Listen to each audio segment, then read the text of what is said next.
김현정의 뉴스 쇼.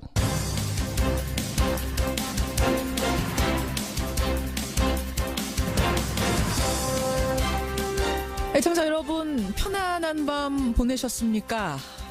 우리가 잠든 밤사이 미국의 낮 시간에 맞춰서 북한이 미사일을 또 발사했습니다. 우리 시각으로 새벽 3시 17분경이고요. ICBM급으로 추정이 됩니다. 우리 군은 미사일 발사 6분 만에 대응 정밀 타격 훈련을 실시했고 6시부터 문재인 대통령 주재의 NSC 회의가 열렸다가 7시쯤에 종료가 됐습니다. 미국 트럼프 대통령은 반응을 짧게 내놨는데요. 우리가 해결해야 할 일이다. 이렇게 말을 했군요. 북한 미사일 발사에 대한 분석 잠시 후에 좀 더 깊이 들어가 보겠습니다. 김현정의 뉴스쇼 출발합니다.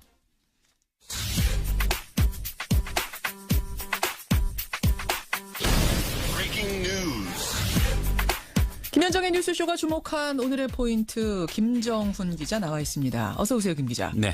첫 번째 포인트, 이 북한 소식부터 봐야겠죠? 네, 북한 미사일 미 전역이 사정권이 됐습니다. 예, 75일간 고요했는데 네. 침묵을 깼어요. 오늘 새벽 3시 17분이었습니다. 평안남도 평성 일대에서 동해상으로 장거리 탄도미사일을 발사한 건데요. 예. 미사일은 일본의 배타적 경제수역 내에 떨어졌고요.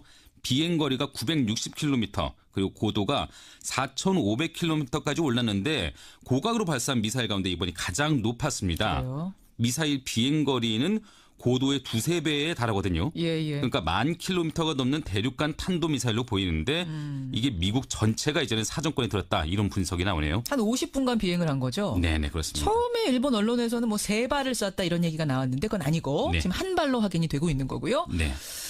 우리 군도 바로 대응을 했습니다. 6분 만이었습니다. 동해상에서 미사일 합동 정밀 타격 훈련을 실시했습니다. 예. 육군 미사일 부대, 해군 이지스함, 공군의 KF-16 전투기가 모두 동원됐고요. 예. 미사일 도발을 보고받은 문재인 대통령은 국가안전보장회의를 개최했죠. 일본도 마찬가지로 국가안전보장회의를 소집을 했습니다. 그리고 트럼프 미국 대통령은 이 문제에 관해서 우리가 다루겠다 이렇게 말하면서요. 오늘 도발이 북한 문제에 대한 미국의 접근 방식을 바꿀 수는 없을 것이다 이렇게 덧붙였네요. 그래요. 내일쯤에는 유엔 안보리 회의도 아마 개최가 될 걸로 보이는데 사실은 지금 할 수 있는 제재들을 많이 쓴 상황 아닙니까? 그렇죠. 유엔 안보리에서 더 쓸 수 있는 카드가 뭘지 이 부분도 좀 주목이 되고 북한은 뭘 노린 건가도 궁금하고 이 얘기는 잠시 후에 정세현 전 통일부 장관과 함께 더 짚어보기로 하겠습니다. 일단 다음 포인트 가죠. 네, 우병우의 4번째 소환입니다. 우병우 전 청와대 민정수석 그동안 뭐 여러 가지 의혹 다 잘 빠져나갔는데 오늘 다시 검찰에 소환이 되는군요. 그러니까 국정농단 연루 의혹이 불거진 뒤에 그동안 검찰특별수사팀, 박영수 특별검사팀, 또 검찰특별수사본부 이렇게 다 소환돼서 조사를 받았거든요. 예. 오늘은 서울중앙지검 국정원 수사팀의 피의자 신분으로 불려나와서 또 조사를 받습니다. 우 전 수석은 국정원 추명호 전 국장에게요. 이석수 전 특별감찰관 등을 포함해서 공직자 또 민간인을 불법 사찰하도록 한 혐의를 받고 있습니다. 이번에는 불법 사찰 지시한 혐의예요? 네. 검찰은 이번에도 우 전 수석에게 구속영장을 청구하는 방안을 적극 검토 중이긴 한데 앞서 또 2월, 4월에도 구속영장이 청구됐지만 모두 다 기각된 적이 있죠. 그랬었죠. 오늘은 또 어떻게 될지 지켜봐야 할 것 같고요. 마지막 포인트 하나만 더 보겠습니다. 네, 100만 호 주택 로드맵입니다. 오늘 정부가 주거복지 로드맵을 발표합니다. 그 얘기죠? 문재인 정부 임기 내에 이어질 주거복지 정책의 큰 틀이 확정 발표되는 건데요. 무주택 서민을 위해 주택 100만 호를 공급하겠다는 게 핵심입니다. 5년간 임대주택 85만 호, 공공분양 15만 호를 아우르는 계획입니다. 85만 호에 이르는 임대주택은 역대 정권과 비교해서 가장 높은 수준이거든요. 또 정부의 로드맵에는 청년, 신혼부부 또 고령가구 저소득층에 대한 지원 계획도 포함될 것으로 보이네요. 그래요. 오늘 구체적인 발표 내용 보기로 하고 여기까지 포인트 짚겠습니다. 김정훈 기자 수고하셨습니다. 네. 북한이 오늘 새벽 3시 17분쯤 동해상으로 탄도미사일 한 발을 발사했습니다. 미 국방부는 1차 분석 결과 대륙간 탄도미사일이며 사거리 등이 한층 개선됐다고 밝혔습니다. 이에 따라 북한 도발 중단 기간에 모색되던 국면 전환에 대한 기대감은 사라졌습니다. 예, 북한의 미사일 발사 소식 다시 한번 전해드립니다. 오늘 새벽 3시 17분경이었고요. 평안남도 평성 일대에서 일본을 향해서 쏜 겁니다. 장거리 탄도미사일. 고도는 4,500km, 비행거리 960km, 한 50분간 비행을 했다고 합니다. 비행하다가 일본의 배타적 경제수역에 떨어진 거죠. ICBM급으로 추정이 되고 있고요. 75일 만에 도발입니다. 왜 지금? 무엇을 노리고? 북한은 또 이 카드를 꺼내든 걸까요? 이분과 함께 짚어보겠습니다. 정세현 전통일부 장관 연결이 돼 있습니다. 장관님 안녕하세요. 네, 안녕하세요. 75일간 잠잠했습니다. 네. 그래서 조금 기대했습니다. 이러다가 정말 뭐 대화 국면으로 가는 거 아닌가. 그 사이에 트럼프 대통령이 좀 유화적인 발언을 내놓기도 했고요. 네. 근데 왜 다시 미사일입니까? 75일간 우리도 기대를 했지만 뭐가 잘 되기를. 예. 북한도 상당히 기대했던 것이 있습니다. 미국으로부터 뭐 대화하자는 사인이 나올기를 기다렸던 것 같아요. 예. 실제로 미국의 육자회담 수석 대표인 조셉 윤도 예. 지난 10월 23일 날 뉴욕 그 CFR 회의에서 북한이 60일 동안 핵실험을 미사일 발사를 안 하면은 뭔가 미국 간의 대화를 해야 되는 거 아니냐 하는 그런 얘기를 하지 않았어요? 그런 얘기도 했고 또 트럼프 대통령도 김정은하고 언젠가 대화하기를 바란다. 뭐 이런 얘기도 했잖아요. 맞아요. 그러니까 그거는 미국에서 그동안에 물밑 접촉, 뭐 뉴욕 접촉이 됐건 아니면 제3국의 접촉이 됐건 당신네가 60일 정도만 조용히 있어주면은 우리가 대화를 시작할 수 있는 명분이 생기는 거 아니냐 하는 식으로 희망을 줬을 거예요. 예. 그 연장선상에서 조셉 윤이나 트럼프가 얘기를 했다고 생각합니다. 근데 아니 60일 지나도 아무 사인도 없지. 특히 75일 뭐 딱 정해놓고 한 건 아니지만 최근에 있었던 그 테러 지원국 재지정. 예. 그게 결정적으로 북한을 자극했다고 생각합니다. 테러 지원국 재지정. 미국이 우리랑 정말 대화할 생각이 없구나 이렇게 생각한 거라고 보시는 거예요. 네, 그러니까 미국에서 사인이 안 나오는데 이번에 60일 동안 기다렸지만 사인이 안 나오지 않았어요. 그런데 지난 17일부터 그러니까 11월 17일부터 예. 21일까지 중국 그 특사가 시진핑의 특사가 평양 갔다가 김정은 못 만나고 돌아오지 않았어요? 김정은이 안 만나주고 시찰하러 나갔어요. 그렇죠. 예, 외면해 그러니까 안 버렸습니다. 만나는 게 미국에서 사인이 와야지 중국에서 와가지고 특사가 와가지고 뭐 미국과 대화해봐라 하는 얘기가 나 듣지 않겠다. 미국이 직접 얘기하라 하는 얘기였었어요. 중탑을 돌려보낸 건. 그런데 바로 그날 테러 지원국 재지정을 하고 나서니까 21일 날. 예, 그래. 그렇다면은 한번 그러면 갈 때까지 가보자. 그 계산을 그 배짱으로 지금 북한이 미국이 어떤 의미에서는 방심하고 있는 시간. 예.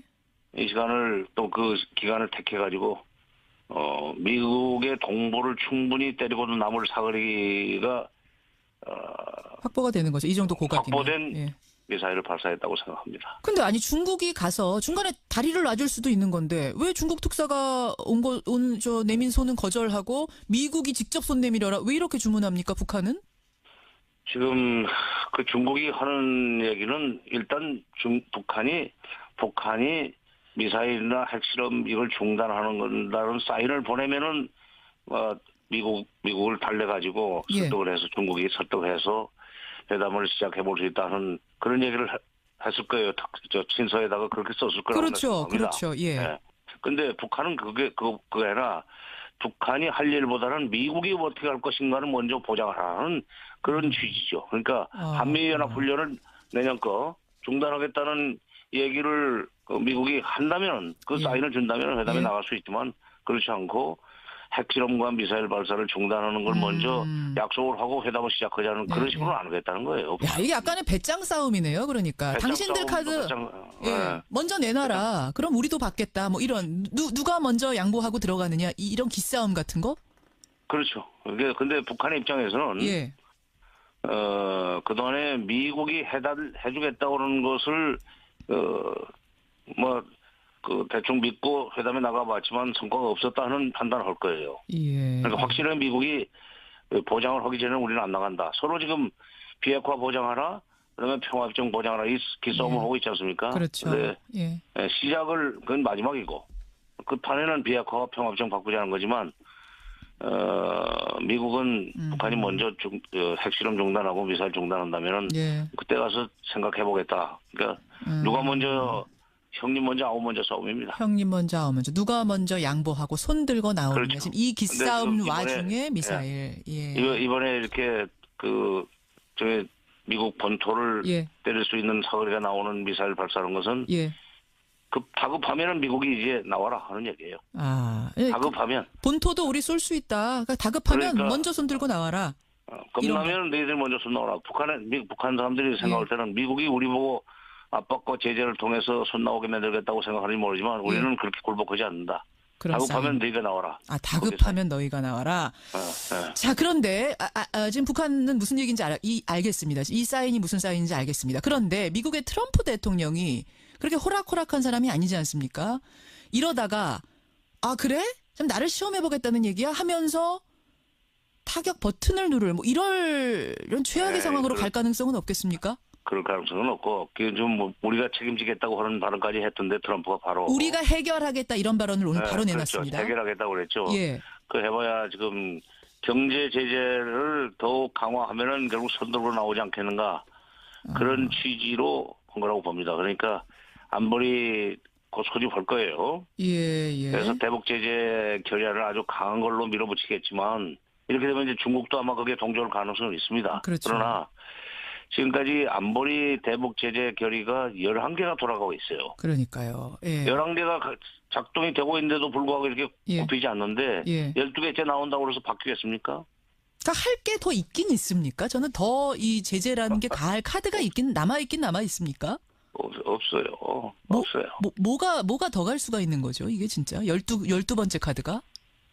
세컨더리 보이콧을 좀 더 강화한다든지 하는 그거밖에 없는데 북한의 경제가 대외 의존도가 낮아요. 예. 우리하고 다릅니다. 다르죠.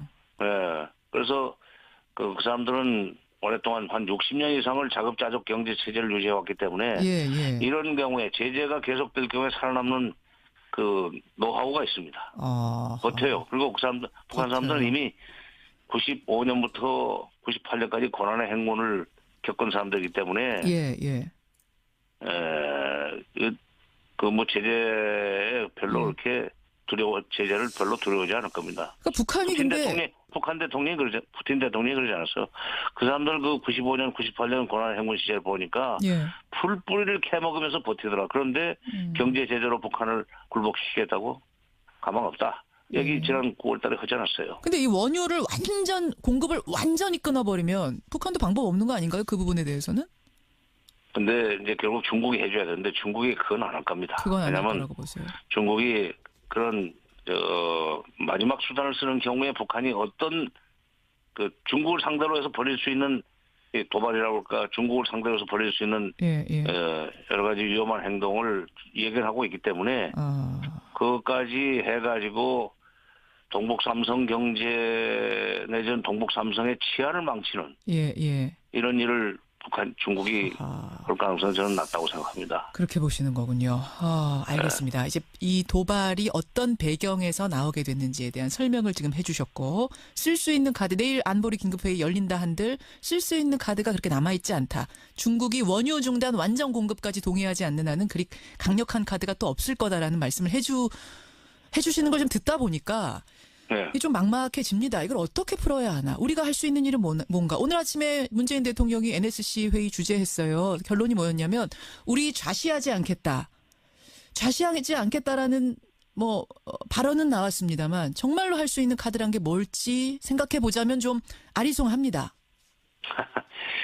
이번에 3시 17분에 미사일 발사했다는 걸 감지하고 23분에 훈련했다고 그러지 않았어요? 정밀 타격 훈련을? 6분 만에, 6분 만에 정밀 타격을 7분 동안 했다고 그러는데, 한 6, 7분 했다고 그러는데, 우리 그 미사일은 사거리 300km짜리를 쏜 겁니다. 300. 저쪽은 10,000km짜리를 가지고 지금 그 미국을 상대로 위협을 하는데, 우리 300km짜리 쏜 것은 평양을 때리겠다는 얘기예요. 여기서 평양은 충분히 때립니다.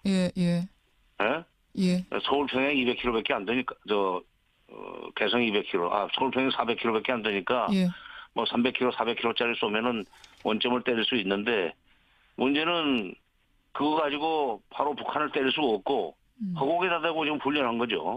그러면 정 장관님 이제 뭐 마무리를 지어야 될 시간인데 지금 이 상황 우리는 계속 불안한 거 아니겠습니까? 지금 우리 한반도 땅에서 이런 일들이 계속 벌어지고 있는 건데 일본과 미국과는 또 이 체감하는 불안감의 차이가 다릅니다. 어떻게 풀어가야 된다고 보세요? 좀 짧게. 아니, 결국은 이게 미국이 대화 쪽으로 가야 되는데 그래야 풀릴 문제입니다.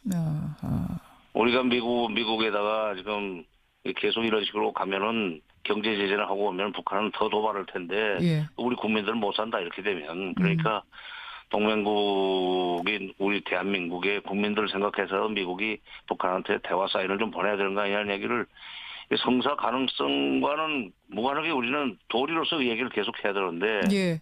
그러니까 뭐 대통령이 뭐 좌지하지 않겠다는 얘기는 공개적으로 하는 건 좋아요. 그러나 물밑으로 미국과 그런 대화를 해야 된다고 저는 생각합니다. 알겠습니다. 예, 여기까지 오늘 미사일 도발의 배경 분석해봤습니다. 고맙습니다, 장관님. 예, 정세현 전 통일부 장관이었습니다. 김성환의 행간 시사평론가 김성환 씨 나오셨습니다. 어서 오십시오. 네, 안녕하세요. 우리가 또 자고 있는 사이에 그러게 말입니다. 새벽 3시 17분경에 미사일 도발. 저는 오늘 이제 한 4시 반경에 눈을 떴어요. 네. 그때만 해도 눈 뜨자마자 이제 전 뉴스부터 보죠. 근데 그때만 해도 이 소식이 없었는데. 네, 저도 뭐 깨어있는 상태에서 그렇죠. 속보를 받았거든요. 예, 잠시 뒤부터 놀랐는데. 이제 속보가 나오기 시작하더라고요. 불안불안하더니 결국은 일이 터지고야 말았습니다. 쏜다. 사실 어제도 그 얘기가 있었고 네, 쏠 맞아요. 수도 있다. 근데 이 상황이 이렇게 됐고요. 지금 뭐 어제 사실 정치권에서 큰 뉴스도 하나 있었어요. 심재철 국회 부의장이 문재인 대통령을 내란죄로 고발하겠다. 이런 입장문이 나와서 이 뉴스가 또 크게 하나 준비가 돼 있었는데 이 인터뷰를 저희가 잠시 후 2부로 좀 옮겼습니다. 네. 임채정 전 국회의장과의 인터뷰는 2부 순서로 여러분 예고를 해드리고 행간은 뭐 가지고 오셨습니까? 드디어 중국이 금한령을 풀기 시작했습니다. 예. 참 묘한 게 또 오늘 북한이 또 미사일을 발사하지 않았습니까? 그러게요. 이 시기가 딱 맞아떨어졌는데요. 어제 중국의 관광주무기구라고 할 수 있는 국가여유국이 베이징시와 산둥성 지역의 오프라인 여행사에 한해서 한국 단체 관광 상품 판매를 다시 허용하기로 했다고 밝혔습니다. 그래요. 이 한국 단체 관광이 일부나마 다시 허용된 건 성주 사드 부지가 확정된 이후에 8개월 만에 나온 조치입니다. 예. 이 사드 금한령 풀기 시작한 중국. 이 뉴스의 행간을 좀 살펴볼까 합니다. 근데 이제 뭐 맞습니다. 지금 한국 단체 관광 상품 다시 팔아라라고 여행사에다 허가해줬지만 반쪽 해제란 말이 나올 정도로 조건이 막 덕지덕지 붙어 있더라고요. 그냥 풀어줄 거면 확 풀어주든가 뭐 이렇게 조건을 많이 붙였나 하는 뭐 그런 불만을 가질 만한 상황인데요. 지역을 베이징과 산둥성 지역으로 딱 한정을 했습니다. 예. 지난해 방한한 중국 관광객이 806만 명 정도가 되는데요. 예. 베이징과 산둥성 지역에서 온 관광객이 30% 정도인 242만 명이었습니다. 우리나라를 찾은 중국 관광객이 한 30% 정도? 네네. 그러니까 가장 관광객이 많은 지역은 상하이하고 광저우 지역이었거든요. 그렇죠. 그러니까 중국 남부 쪽에 가까운 지역이라고 볼 수 있는데 이번 해제 대상에서는 빠져 있습니다. 이것 외에도 이것저것 많이 제한을 뒀는데요. 한국 여행 상품의 온라인 판매를 금지했고요. 크루즈와 전세기를 이용한 단체 관광도 금지했습니다. 특히 사드 부지를 제공한 롯데와는 어떠한 협력도 금지한다는 단서를 달았습니다. 저는 요게 눈에 밟히더라고요. 네. 그러니까 롯데와는 어떤 협력도 금지한다. 그러니까 한국 관광을 가더라도 단체 관광 가더라도 롯데 호텔에서 자면 안 된다. 롯데 면세점 가면 안 돼. 롯데 월드도 놀러 가면 안 돼. 하여튼 롯데 로자도 들어가는데 가면 안 된다 이런 단서를 달았습니다. 그러니까 우리에게 뭔가 해가 되는 우리 이익에 반하는 행동 해봐라. 그럼 우리가 끝까지 이렇게 보복할 거다라는 거는 지금 남겨둔 거예요. 여지를 준 거죠. 그렇죠. 네. 그러니까 국내 여행업계 평가는 좀 엇갈리는데요. 그래도 전혀 안 오던 거에 비하면 이 정도가 어디냐 이렇게 반기는 분위기도 있는데 비행기와 크루즈도 못 띄우는데 대규모 관광객 모집은 어려울 거다. 특히 지방이 훨씬 더 어려울 거다. 이런 뭐 얘기가 있고요. 특히 롯데는 뭐 울상인 것 같습니다. 울상이죠. 8개월 만에 사드 금한령을 이제 풀기 시작한 중국. 하지만 반쪽 해제입니다. 이 뉴스의 행간 이면 들어갑니다. 첫 번째 행간은 강물이 먼저 따뜻해져야 한다입니다. 강물이요? 이거 네. 무슨 비유입니까? 이게 지난 13일이었는데요. 문재인 대통령과 리커창 주국 총리가 필리핀에서 만나지 않았습니까? 예. 문 대통령이 한중 관계 개선 의지를 밝히면서 중국 고전을 인용했습니다. 그게 뭐였죠 그때? 꽃이 한 송이만 핀 것으로는 아직 봄이 아니다. 예. 온갖 꽃이 함께 펴야 진정한 봄이다. 예. 그렇게 얘기하니까 리커창 총리가 뭐라고 웅성했느냐면요. 소동파 시인의 한 시를 인용해서 충강순한 앞선지. 그러니까 봄이 오려면 강물이 먼저 따뜻해지고 강물에 있는 오리가 따뜻한 봄을 느낄 수 있다. 이런 얘기를 했습니다. 강물이 먼저 따뜻해져야 된다. 네, 그래야 오리가 따뜻해진다. 자, 이게 참, 그러니까 이게 대화가요. 네. 아주 상당히 수준이 높았어요. 근데 하고 싶은 얘기는 결국 문 대통령 쪽에서는 빨리 화해하자. 빨리 해서 빨리 봄 빨리 오고 빨리 꽃도 꽃피게 많이. 하자. 네, 맞아요. 근데 리커창 총리는 강물이 먼저 따뜻해져야 그래야 우리가 봄을 느낄 수 있는 것처럼 네. 아직 풀어야 될 과제가 있다. 이런 얘기를 이제 안 서두르지 했던 건데요. 마시라. 이제 이 얘기를 한 거예요. 그러니까 이번에 반쪽짜리 금한령 해제다. 뭐 여러 사드 뒤끝이 장렬하고 있다. 사드 앙심이다. 이런 표현까지 언론에 등장하고 있는데요. 예. 중국 당국은 애초부터 단계적 해제를 머릿속에 염두에 두고 있었던 것 같습니다. 그러니까 아직까지 한국의 사드 배치와 관련돼 있는 여러 약속, 3불이라고 얘기하는 거예요. 예. 사드 추가 배치, 미국 미사일 방어 체제 편입, 한미일 군사동맹 이거 세 개 하지 않겠다는 약속을 지키는 모습을 보면서 우리는 풀겠다고 하는 생각들을 가지고 있었다는 겁니다. 소동파의 한시가 많은 걸 암시했고 네. 이번에도 역시 금한년 풀긴 풀지만 이 정도 네. 한 단계 풀면서 또 보겠다 네, 이거예요. 맞습니다. 두 번째 행간 뭡니까? 두 번째 인간은 한파에 강물이 다시 얼 수 있다입니다. 강물 얘기 이번엔 이해가 되네요. 네. 한겨울에 꽁꽁 얼었던 강물이 뭐 일시에 풀리는 건 아니잖아요. 그렇죠. 다 녹으려면 따뜻한 바람이 계속 불어줘야 합니다. 그리고 또 추워지면 금방 다시 올 수도 있어요. 뭐 돌발 한파가 올 수도 네, 있고요. 네. 지금 한반도 동북아시아 상황이 어떻습니까? 시베리아 찬바람이 불어요. 한중 관계는 조금 따뜻해질 것 같지만 그러니까 한중 관계 해빙 모드가 조성이 되려면 뭐가 가장 필요할까요?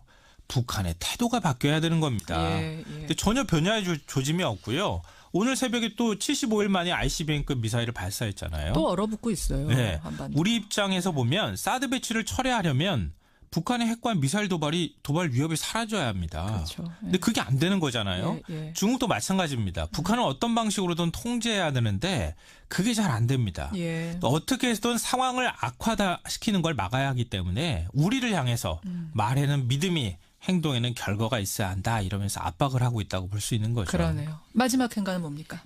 마지막 세 번째인가는 봄은 바다가 먼저 한다입니다. 봄은 바다가 먼저 한다? 네. 한중 관계는 아직 겨울이라고도 할 수 있잖아요. 예. 봄은 멀리서 다가오는 수준인데요. 사드를 말할 수밖에 없는 중국, 안보를 강조할 수밖에 없는 한국, 결국 평행선인 상황입니다. 그렇지만 봄을 막는다고 해서 막아질 수가 있습니까? 봄은 강이 아니라 바다부터 먼저 서서히 오고 바다가 먼저 아는 겁니다. 아유, 이 바다가 무슨 말씀이세요? 바다가 너무 비유적인. 뭐냐면요. 예. 한중 양국의 국민의 태도입니다. 여론. 아직도 앙금이 풀리지 않았거든요. 예, 예. 그러니까 한중 양국의 사드 합의가 있은 직후에 중국 여론은 좀 약간 싸늘했어요. 여전히. 예, 금한령이 풀린다 하더라도 곧바로 한국으로 중국인들이 달려올 것 같지는 않습니다. 그래요. 정반대로 금한령이 내려졌다 하더라도 개별 관광객은 200만 명이 넘게 또 왔거든요. 예. 근데 국내 여론도 마찬가지입니다. 국민 10명 중 6명은 사드 배치 결정에 찬성한다고 하고 반대한다는 응답보다 2배가량이 좀 높게 나옵니다. 그러니까 양국 국민 모두 국민들의 정서는 아직은 한겨울이다 이런 얘기가 될 것 같습니다. 그러네요. 예, 금한령 풀리긴 풀렸지만 반쪽짜리.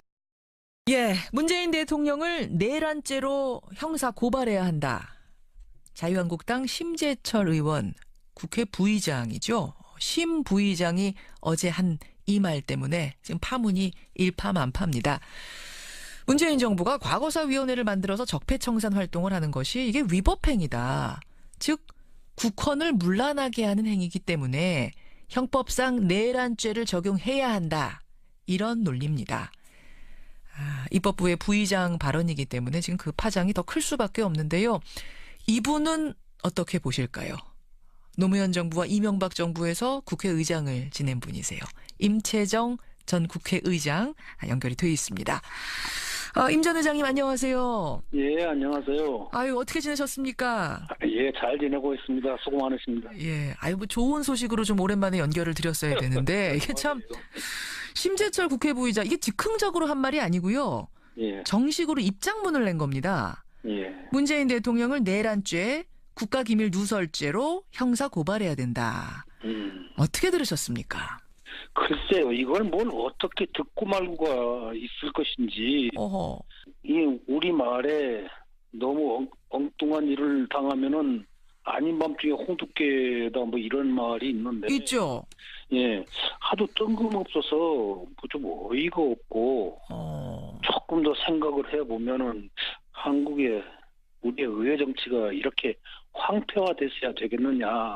이건 참 어불성설이니까 어떻게 좀 뭐라고 표현하기가 민망합니다. 표현하기가 민망할 정도로. 근데 이제 심재철 부의장의 논리는 이렇습니다. 문재인 정부가 적폐청산이라는 이름으로 여러 행정부처에다가 지금 과거사 진상조사위원회를 꾸려서 실질적으로 조사를 넘어선 수사를 하고 있는데 이거는 모법의 위임 근거가 없다. 적법 절차를 명백하게 위배한 불법기구다. 근데 불법기구가 정권의 묵인하에 청와대와 국정원의 각종 기밀에 접근해가지고 정권 입맛에 맞는 사실만 추출해가지고 검찰에다가 수사를 지시하고 있지 않느냐. 그리고 검찰은 그 지시를 받아서 지금 이행하고 있지 않느냐. 이건 초유의 일이다. 국헌문란이다. 내가 듣기로는 초유의 말이고 초유의 주장이고 믿을 수가 없어요. 어떻게 해서 이런 말이 나왔는가. 나왔고 더더군다나 국회 부의장이라고 하는 무거운 자리인데 예. 이게 도대체 이걸 그냥 지나가는 말로 했다고 해도 무슨 이런 소리가 있는가 할 텐데 이게 무슨 글로 나왔다고 그러니 내 귀가 의심스러운 뭐 그런 상황입니다. 그리고 문정권의 적폐청산은 촛불의 요구 아닙니까? 촛불의 요구는 우리 국민의 요구고 우리 역사의 요구입니다. 이러한 그 엄정한 시대적 요구를 갖다가 온갖 되지도 않는 논리와 그 무슨 그 근거 없는 주장으로 이렇게 참 요설을 늘어놓는다는 것에 대해서 나는 분개를 넘어서 어이가 없죠. 어이가 없고 요설이라고까지 지금 표현하셨어요. 그 요설입니다. 근데 이제 이 내란죄 얘기가 왜 나왔는고 하니 적폐청산이냐 정치보복이냐 이 논란 와중에 나온 거거든요. 그러니까 과거 적폐를 청산한다고 하면서 왜 박근혜 정부하고 이명박 정부에만 칼을 들이대느냐. 그럼 과거 적폐가 어떻게 그 두 정권에만 있느냐. 뭐 이러다 보니까 정치보복 아니냐. 그러면은 뭐 이게 지금 적법하지 않은 거 아니냐. 뭐 이렇게 얘기가 흘러간 거거든요. 어떻게 생각하세요? 아니 그것이야 현재 지금 나와 있는 모든 문제가 지금 이전 두 정권 상대로 지금 얘기가 되고 있는 것이지 우리 역사 전부 그럼 뭐 이조 시대부터 조사라는 겁니까? 이게 무슨 말이 안 되는 소리 아닙니까? 무슨 법이라는 것이 적용할 한계와 근거가 있어야 하는 것인데 그거는 지금 적폐청산이라는 것은 현존하는 여러 가지 문제들을 지금 처리하고 있는 거 아닙니까?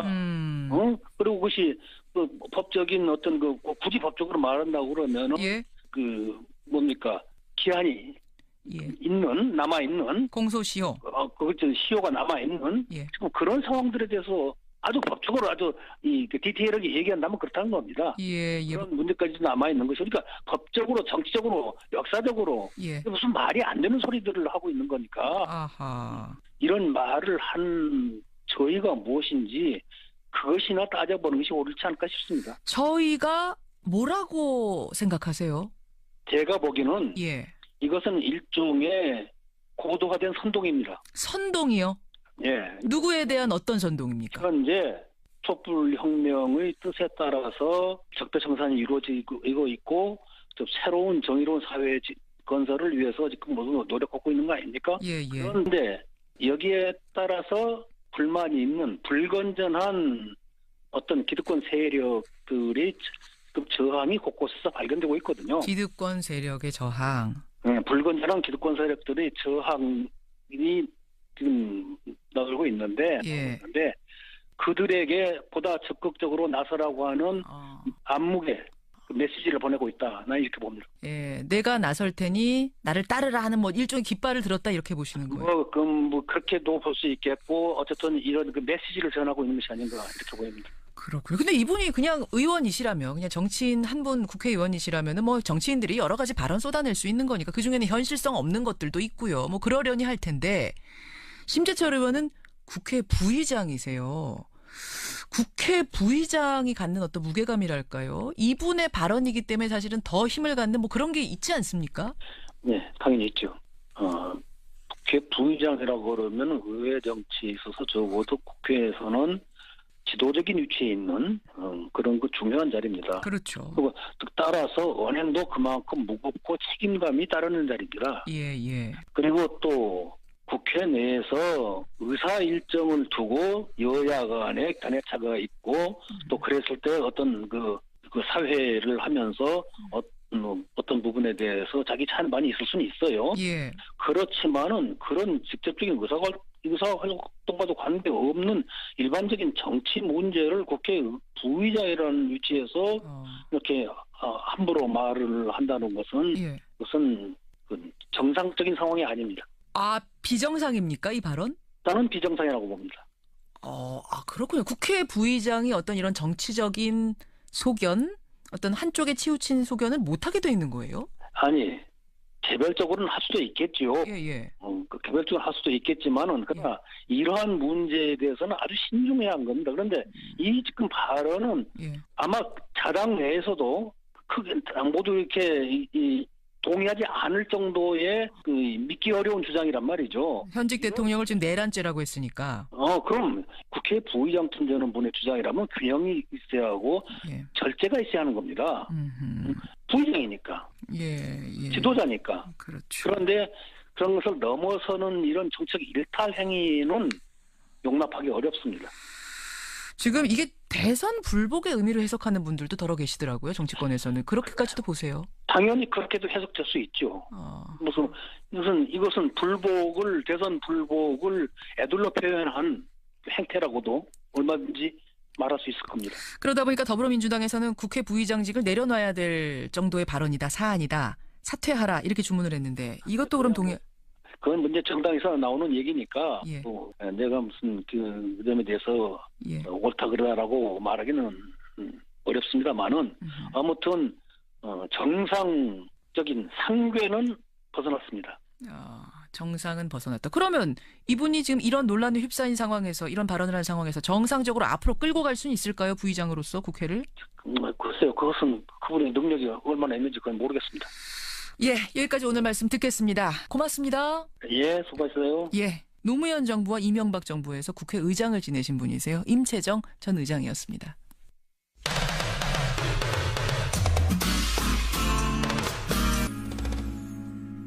자, 라디오 재판정 가기 전에 인도네시아 발리 상황을 잠깐 좀 체크해보고 가겠습니다. 아궁 화산 1963년에 폭발을 했고요. 그때 사망자만 1,500명이었습니다. 그 후로 55년간 잠잠하던 것이 지난 9월부터 꿈틀대기 시작했고 지금은요. 화산 용암 폭발 직전이다라는 얘기가 나오고 있습니다. 거기에 지금 우리 여행객 800여 명 발이 묶여 있고요. 교민도 있습니다. 이 부분을 우리가 중요하게 보는 이유는 뭐냐면요. 환태평양 조산대 불레고리 안에 있는 화산인데 이 아궁화산 같은 휴화산이 그 불레고리 안에 1,500여 개가 있습니다. 그러니까 아궁화산의 폭발이 이 불레고리 내 화산들 연쇄 폭발의 시작은 아닌 건가, 이 시그널은 아닌 건가, 이 부분이 염려가 되는 거죠. 자, 용암 폭발 직전 단계에 들어간 아궁화산 근처에 사시는 분이세요. 발리의 교민 황향미 씨 연결을 해보죠. 황 선생님 나와 계세요. 네, 나와 있습니다. 예, 아궁화산에서 얼마나 떨어진 곳에 거주하시는 겁니까? 저희 집은 아궁화산에서 동쪽으로 한 21km 정도 떨어져 있습니다. 21km. 그러면은 그곳에서 아궁화산이 보이는 거예요? 네, 저희 집에서 이렇게 차 타고 나가다 보면은 바로 마주 보이고 있어요. 사실은 근데 저희 집에서는 안 보입니다. 예, 조금 나가서 골목으로 가면. 네네. 제가 지금 보내주신 사진을 직접 찍어서 보내주신 사진을 보고 있는데 네. 아주 선명하게 보이네요. 지금 상황은 어떤가요? 지금 상황은? 지금 상황은 여기 오늘 비가 오고 있고 많이 흐려져 있거든요. 예. 그래서 이렇게 뚜렷하게 보이지는 않지만 그 분출되어지는 연기들이 많이 줄어들었어요. 비가 와서? 예. 어저께 저녁에는 사실 오후에 더 큰 게 터질 거다라는 그래서 사람들을 좀 더 빨리빨리 대피시키고 그러한 일이 있었는데 아무 일이 없이 그냥 잘 지냈습니다. 밤은 지샜군요. 네. 제가 어제 듣기로는 그 화산재, 그러니까 지금 마그마가 분화구 아래에서 부글부글 끓고 있는 겁니다, 여러분. 그 위로 네. 수증기가 막 올라오고 있는 상황인데 그 부글부글 하는 곳에서 튀어나오는 화산재들이 선생님 때까지도 날아올 정도라면서요. 예. 그런데 저희 집까지 1963년도에는 이 동네까지 많이 내려와가지고 많은 사람들도 죽고 했던 그러한 장소인데요. 예. 이번에는 이 기류가 남쪽으로 계속 불고 있었어가지고 다행히 저희 집 동네에는 그런 피해가 없었습니다. 집까지는 날아오는 건 아니에요, 제가. 예. 다행입니다. 네. 그 선생님 지금 산이 보일 정도로 가까운 곳에 거주하고 계시는데 근데 집에 계속 계셔도 되는 거예요? 뭐 저희들이 우붓으로 예. 피하려고 장소를 마련해 놓고 있는데요. 일단 대피 장소는 마련해 놓으셨어요. 예.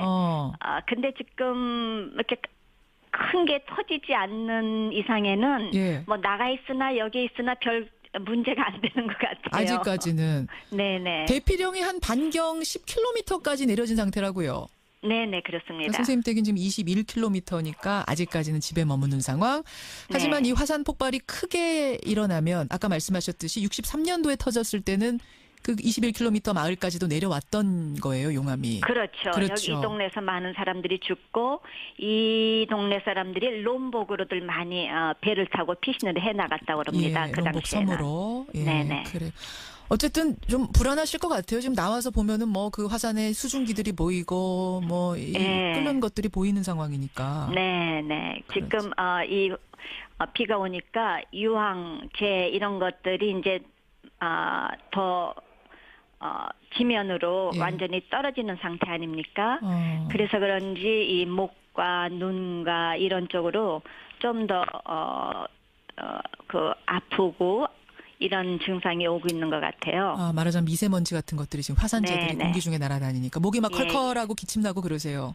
네, 눈도 가렵고 기침도 나고 그러고 있습니다. 지금 발리에 발이 묶인 한국인 관광객은 800여 명이 됩니다. 예. 교민은 몇 분이나 계세요? 교민이 한 500명 정도로 추산하고 있거든요. 예. 500여 분. 지금 정부에서는 전세기 파견을 검토 중이라 그래요. 그래서 원하시는 분들은 전세기 타고 한국으로 오실 수도 있다고 하는데 그래서 교민들은 그게 쉽진 않겠죠, 그게. 그렇죠. 사실상 교민들이 살고 있는 데는 이 덴파사 지역으로 아주 안전한 지역이에요. 그래서 뭐 교민들은 구태여 뭐 나가려고 하지는 않을 건데 이 관광객들 오신 분들은 아마 그렇게 해서라도 가시는 게 좋을 것 같아요. 그래요. 예. 발리 상황 여러분들 어제부터 계속 폭발 직전이다 얘기가 나오고 있어서 지금 상황은 어떤 건지 잠깐 좀 교민 체크해 봤습니다. 황영민 선생님. 네. 예, 상황이 또 벌어지게 되면은 저희가 연락 취해 보도록 하겠습니다. 오늘 어려운 상황에서 인터뷰 고맙습니다. 예, 수고하셨습니다. 예, 발리의 아궁화산에서 21km 지점에 살고 계시는 분 황양미 씨였습니다.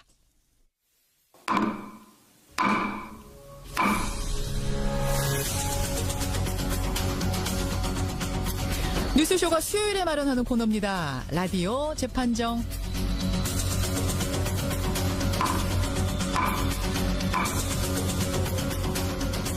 오늘은 두 분 패널 인사부터 나누고 시작하겠습니다. 노영희 변호사님 어서 오세요. 네, 시간 관계상 70%만 설명해주는 라디오 재판정의 노영희입니다. 무슨 말씀이세요? 그게 지금. 시간이 너무 짧아요. 너무 짧아요. 특집으로 1시간 한번 편성. 백성 변호사님. 제가 보기엔 65% 정도 설명을 해드리는 라디오 재판정. 불만이 많네요, 우리가. 이런 불만들을 오늘 토로하시면서. 두 분, 하여튼 제가 감사드려요. 걸석하지 않고 참석해 주셔서. 걸석이 요새 유행어더라고요. 백 변호사님은 몇 주 전에 걸석 한번 하셨잖아요. 네, 한번 했죠. 차 막혀서. 그 이후로 제가 한 20분 정도 먼저 옵니다. 그래요. 걸석. 아니, 어제부터 정말 박근혜 전 대통령의 걸석 재판이 시작되지 않았습니까?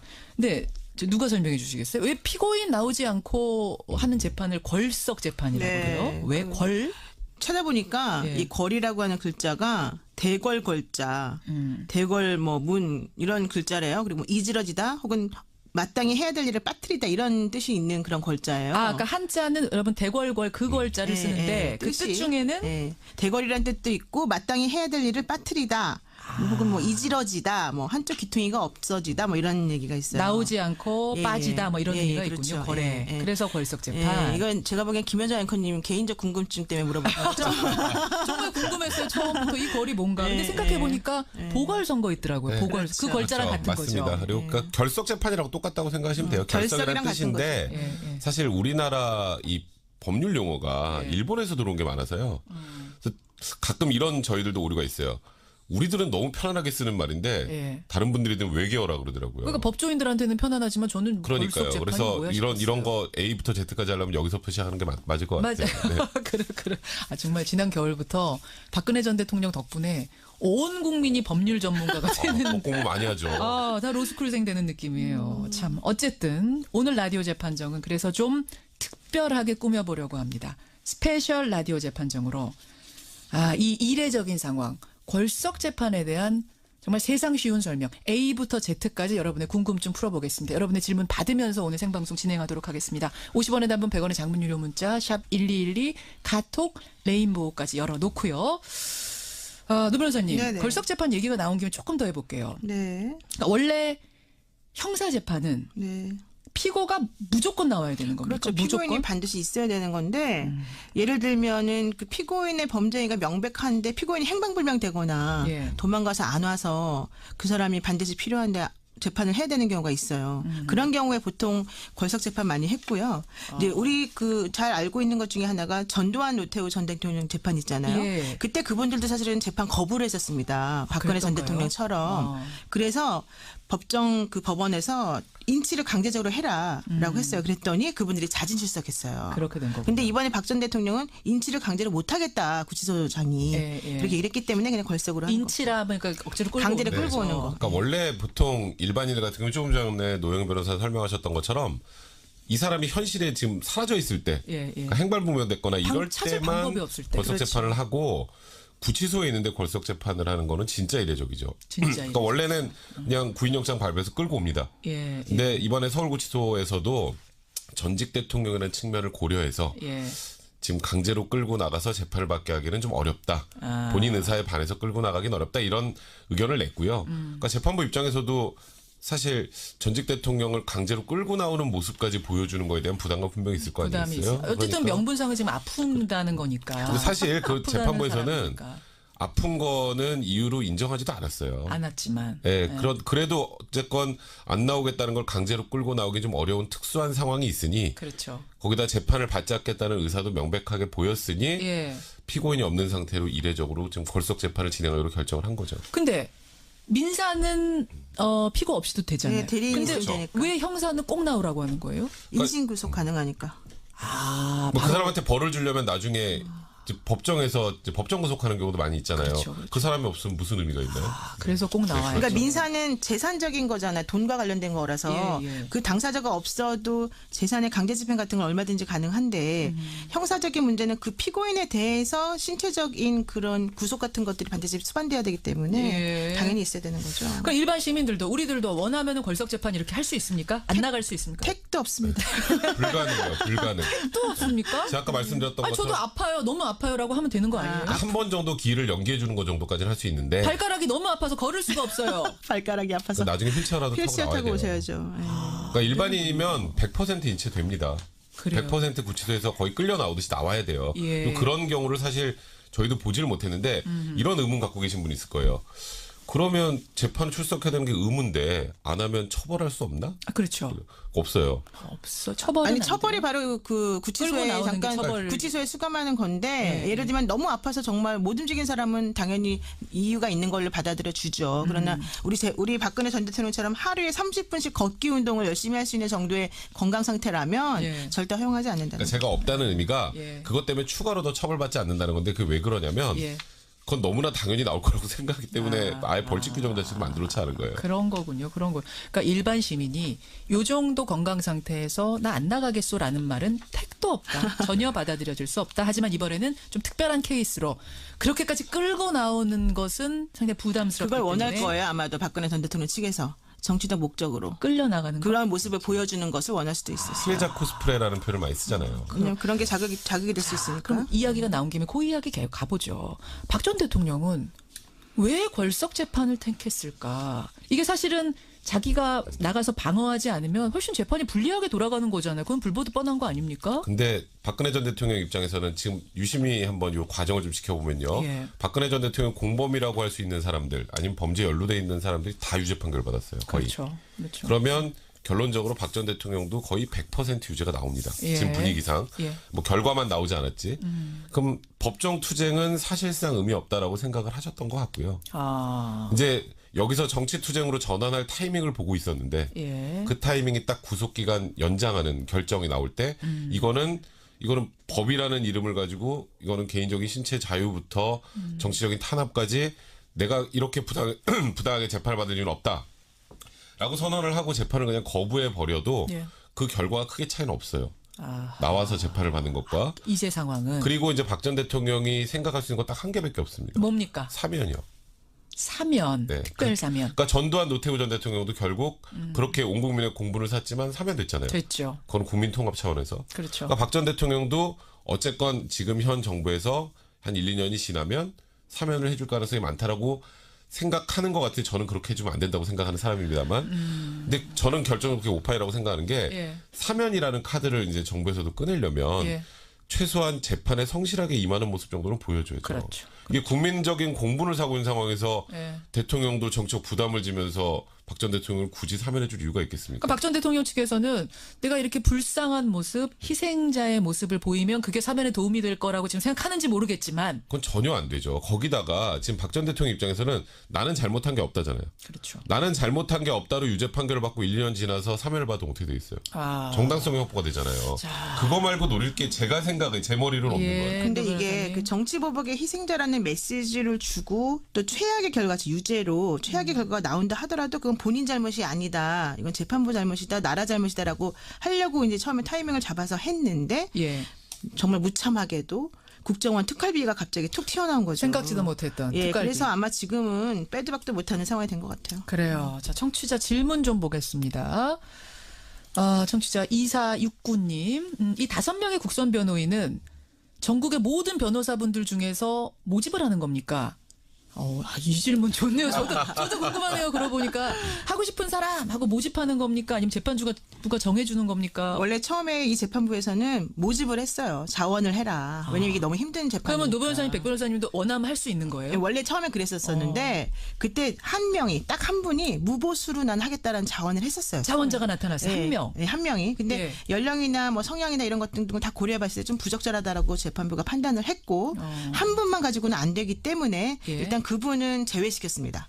그리고 서울중앙지방법원에 국선 변호인으로 등록되어 있는 전담 변호사들이 있거든요. 그 변호사들 중에서 그 이런 큰 재판을 할 수 있고 감당할 수 있는 그런 분들을 중심으로 해서 기수를 이제 골고루 나눠가지고 그래서 5분을 간출인 거죠. 그러니까 쉽게 말하면 국선만 하는 변호사들이 따로 있어요. 그러니까 국선 변호, 사선 변호, 그러니까 쉽게 말해서 일반인들로부터 의뢰를 받아서 재판에 출석은 쉬운 말로 개업 변호사. 네, 그러니까 아닌 분들이 따로 있고. 이거는 사실상 뭐 월급을 받고 국선 사건만 전담으로 하는 변호사분들이 있어요. 근데 그분들은 재판부에서 지정하면 사실 거부하기 좀 그렇고요. 그래서 결국 아까 말씀하셨던 것처럼 할 사람 모여라고 했는데 저희 같은 경우도 신청을 하면 국선 사건을 할 수도 있어요.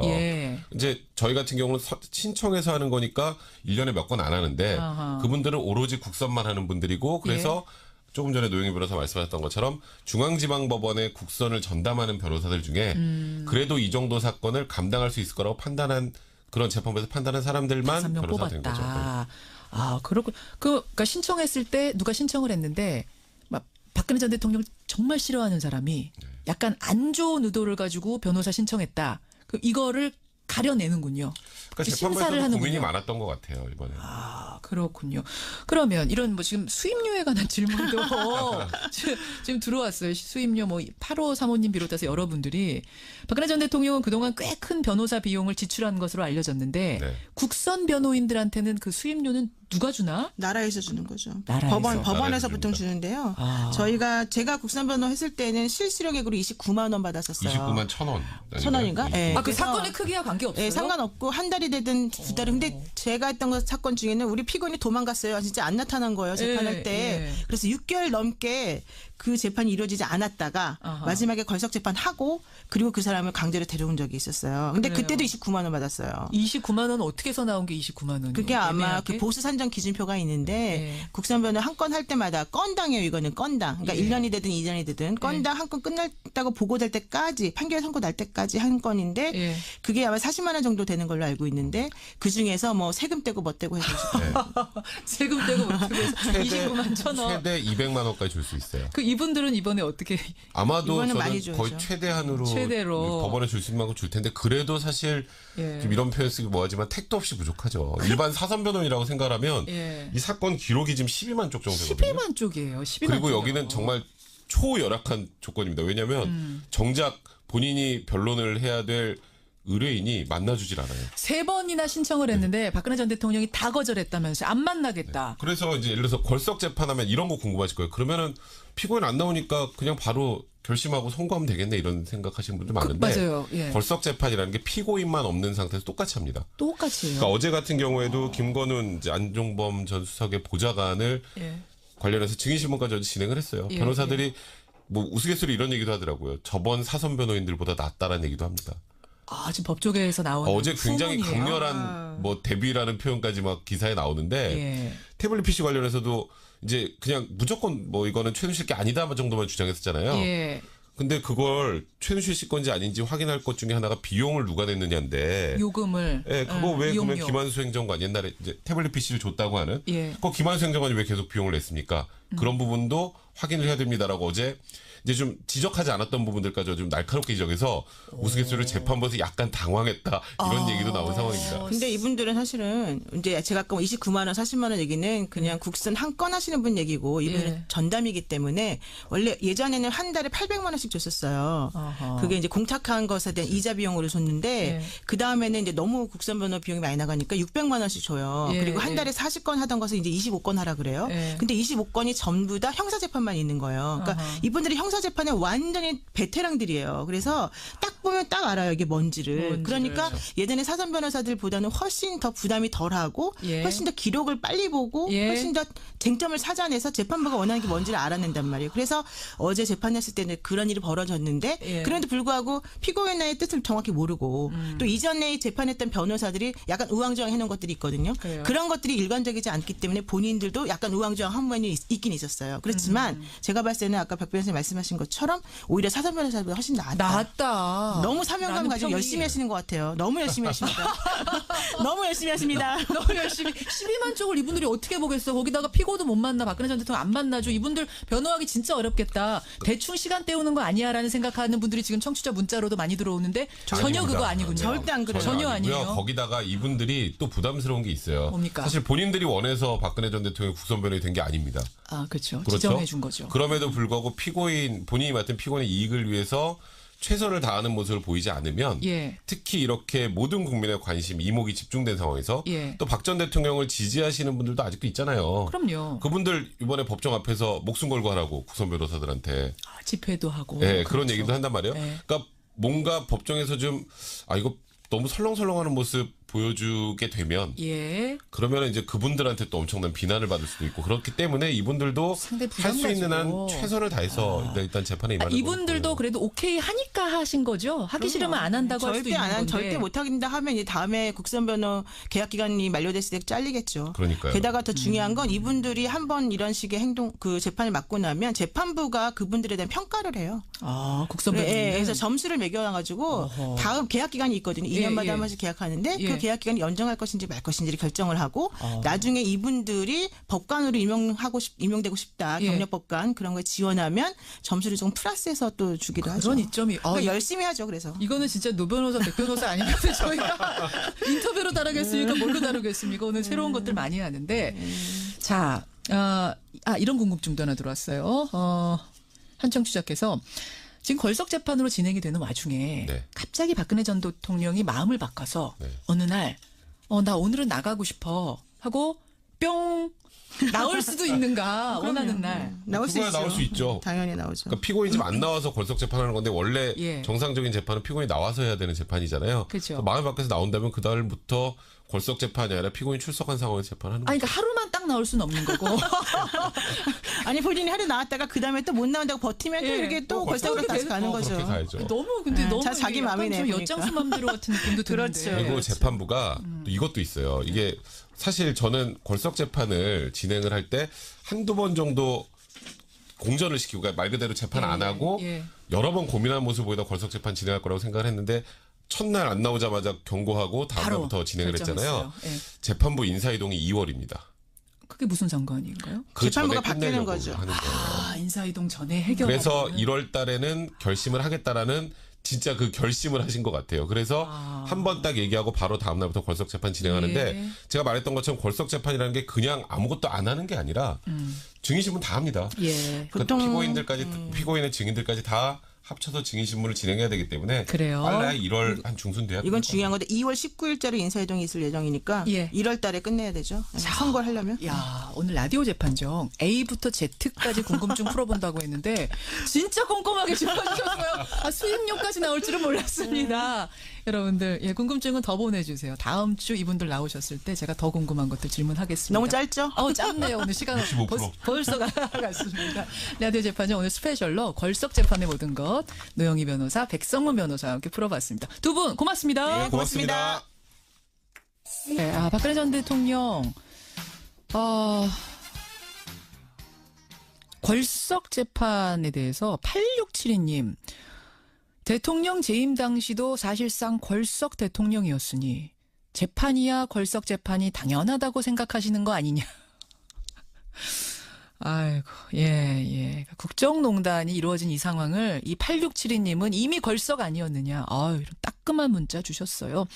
6810님은 아니 전직 대통령이었다는 이유로 도대체 얼마나 더 특혜를 주는 겁니까? 이게 굉장히 이례적인 걸석 재판이라는 점 이분은 비판을 해주셨고 극한 직업 국선 변호사 3053님 이런 문자 주셨습니다. 1150님은요. 심재철 부의장의 이 내란죄 발언에 대해서 분노를 해주셨고요. 양희준님 국민의 요구를 듣지 않고 내란죄라는 말을 하는 것 이것은 용납하기 어렵다라는 문자도 보내주셨습니다. 3382님은 근데 심재철 부의장의 말에 이분은 이해가 되는 측면이 있다라는 문자도 보내주셨고요. 선영철님은 좀 모독, 국민 모독 같은 느낌을 받았다라는 문자도 보내주셨네요. 고맙습니다.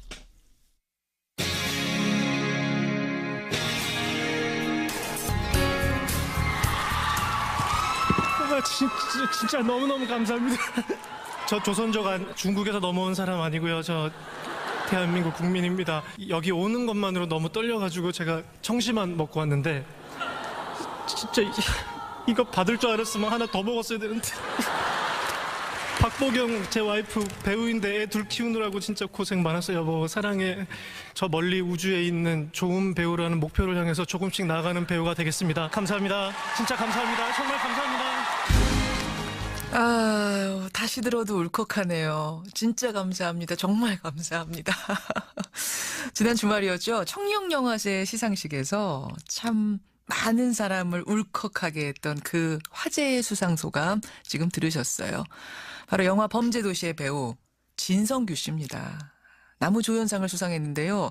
그 극 중에서 살벌한 조선족 동포 조폭 역할 윤계상 씨 바로 밑에 그 2인자 역할했던 바로 그 배우입니다.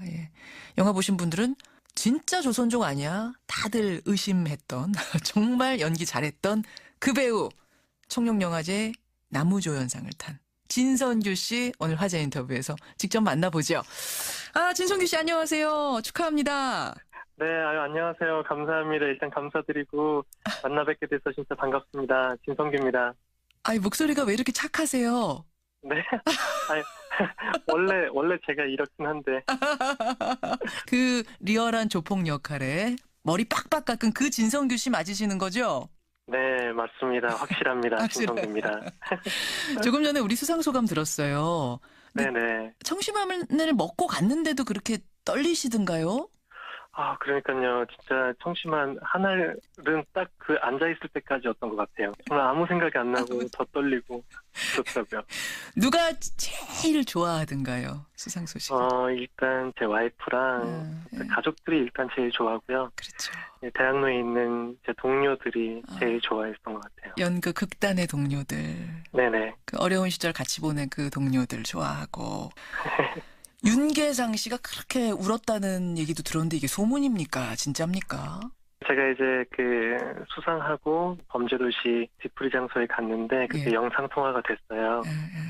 근데 울고 있더라고요. 이미 울고 있어요. 네, 그래서 제가 놀렸어요. 뭐라고 놀렸어요? 바보라고. 왜 우냐고, 바보라고. 네, 왜 우냐고. 네, 좋아서 운다고. 네. 참. 그냥 저는 듣기만 해도 막 눈물 나려고요. 제가 좋아서. 아니, 정말 제가 지금 제 수상 소감을 처음 들었어요. 다시 보기 안 하셨었어요? 끝나고 나서? 네, 한 번도 안 했어요. 왜냐하면 제가 제 모습을 보는 게 너무 못 보고 있었는데 지금 소리도 처음 들었는데. 예. 어때요? 조금 그때가 생각나고 되게 울컥울컥한 것 같아요. 울컥울컥 하시죠. 네. 그래. 참 그도 그럴 만한 것이 제가 지난 가을에 진성규 씨 언론 인터뷰를 봤었어요. 기사를. 뭐라고 하셨냐면 나에 대한 이런 기사가 나오는 게 기적 같다. 네. 이런 얘기를 하셨더라고요. 근데 이제는 네, 기사가 나오는 정도가 아니라 상을 타고 하려고 줄을 섰어요. 저희도 며칠을 기다려서 지금 이거 잡은 겁니다. 진짜 그러니까 저도 이런 일이 저한테 일어날 꿈에도 몰랐어요. 이렇게 뭔가 제 주변 환경이 너무 많이 바뀐 게 저도 지금 얼떨떨해요. 아직도 얼떨떨하고 아직도 실감 안 나고. 네네. 77년생이시죠? 네, 맞습니다. 만으로 해도 40세. 맞습니다. 굳이 말할 필요는 없는데. 굳이 말할 필요는 없는데. 그런 나이가 됐어요. 만 40세. 네, 부록입니다. 적지 않은 나이고요. 사실은 이제 배우로서 과연 내가 지금부터 해서 스타가 될 수 있을까? 이 길이 내 길인가 고민을 한 번쯤은 해봤을 법한 나이. 어떠셨어요? 사실 그런 고민이나 불안감이나 초조함은 사실은 없었어요. 언젠가는 이렇게 묵묵히 하고 있으면 누군가는 봐주겠지, 누군가는 알아주겠지. 그래도 연기하는 데는 너무 즐겁고 제가 좋아하니까 힘든 것보단 좋아하는 게 더 컸으니까 제가 지금까지 꿋꿋이 해온 게 아닌가. 그랬겠죠. 묵묵히 연기를 하다가 만난 영화가 범죄도시였던 거예요. 범죄도시. 네, 맞습니다. 그렇죠. 이렇게 폭발할 거라고는 사실은 상상 못 하셨던 거죠? 진짜 전혀 못했고 상을 받은 것도 너무 좋은데 갑자기 실시간 검색어나 그 수상 소감이 너무 화제가 되면서 지금도 떨려요. 지금도 떨려요. 네. 특히 윤계상, 진선규, 김성규 새 조선족 조폭 트리오. 네. 아니 어떻게 그렇게 찰떡궁합을 과시하셨어요? 어떻게 그런 호흡이 났어요? 저희가 이제 또 연변 사투리를 써야 되니까 거의 한 달 반 전부터 크랭크인 한 달 반 전부터 계속 연습을 한 거예요. 합숙하듯이 그렇게 했던 게 그 결과가 이렇게 나온 것 같아요. 그 개인 과외도 받으셨다면서요? 조선족 말투, 연변 말투를. 네네. 저뿐 아니라 다 받았어요. 마치 저 산에 올라가서 무술 연마하고 속세로 내려가듯이 그렇게 교습을 받은 다음에 이걸 한번 내가 실험을 해보고 싶다. 진짜로 속을까 안 속을까? 사람들이 넘어갈까 안 넘어갈까? 이거 한번 실험도 해보셨어요? 한번 이제 계산이랑 성규랑 저랑 이제 진짜 양꼬치집에 가서 거기는 이제 복부분들이 많으시니까 그렇죠. 주문 잠깐 한 번 하고 부끄러워서 못했어요. 그랬더니 그분들이 뭐라고 그러세요? 괜찮아요. 괜찮아요. 네. 그 뒤로 오해받는 일 같은 건 없으셨어요? 이렇게 거리를 걸어가는데 이제 알아보잖아요, 사람들이. 제가 이제 그 빡빡머리에 깡마르고 까만 피부로 지나가면 그렇죠. 사람들이 저를 피했던 거는 기억이 나요. 아, 영화 개봉하기 전까지 오히려. 네. 근데 개봉하고 나서는 머리가 길기 시작해가지고 사람들이 못 알아봤어요. 여러분, 근데 진선규 씨가요, 머리 길고 전에 출연했던 영화들을 보면 그렇게 무서운 사람이 아니에요. 맞아요. 그렇죠. 그런 선한 이미지의 배우가 악한 이미지를 만드는데 결정적인 역할을 한 게 저는 그 삭발이라고 생각하거든요. 빡빡 민머리. 네, 저도 그게 정답이라고 생각합니다. 그렇죠. 모든 이 연출부들이 딱 신의 한 수였다고 말하더라고요. 그건 누구 아이디어였어요? 삭발을 하자.